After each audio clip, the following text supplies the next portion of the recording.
Bon, alors pour les prédateurs naturels, c'est-à-dire les animaux qui mangent les otaries, et bien sur les 3 animaux que vous m'avez cités, il n'y en a que 2 qui sont les véritables prédateurs des otaries, ce sont l'orque et le requin. L'ours polaire, c'est vrai que c'est un très grand prédateur, mais ce n'est pas un prédateur pour les otaries, c'est un prédateur pour les phoques. Il ne vit pas aux mêmes endroits que les otaries, il ne peut donc pas être leur prédateur. Seuls l'orque et le requin le sont, et pourtant il existe un prédateur bien moins naturel et encore plus dangereux, et c'est qui? Oui, ben bien sûr, ce sont nous les hommes, et à cause de quoi? À cause de la pollution, tout à fait.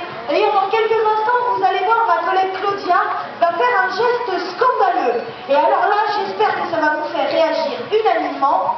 Attention. Merci. Voilà la réaction que j'attendais de votre part, même si ce humour était un petit peu faible, vous auriez pu huer encore plus fort, car ce geste est un véritable scandale et malheureusement, c'est un geste que l'on voit encore trop souvent. On a un petit peu tendance à jeter nos déchets n'importe où, par les fenêtres des voitures, ou encore ici même dans le zoo, on le voit, des déchets sont jetés dans les enclos des animaux, ou alors même dans les gradins, et portés par le vent, ils vont finir par exemple dans le bassin otarie. Il faut savoir qu'une otarie qui avale un de nos déchets, eh bien c'est tout simplement une otarie qui va mourir.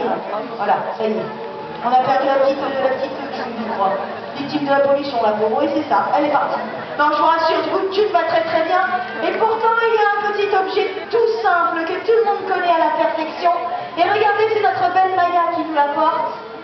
Maya vient de m'apporter la poubelle de la baie des Lions-Mer. Et si Maya m'a apporté une poubelle, eh bien ce n'est pas pour rien. Les déchets, on les jette pas n'importe où. On fait comme June, on les garde avec soi. Et on les jette à la poubelle. Félicitations June. Alors vous comprendrez que si une otarie comme June est capable d'apprendre ce geste, eh bien on est tous capables d'y arriver et surtout de l'apprendre à nos enfants. Voilà pourquoi tout au long de votre visite, il y a des poubelles absolument partout dans le zoo. Il y en a même plusieurs en bas de ces gradins. Alors s'il vous plaît, je vous le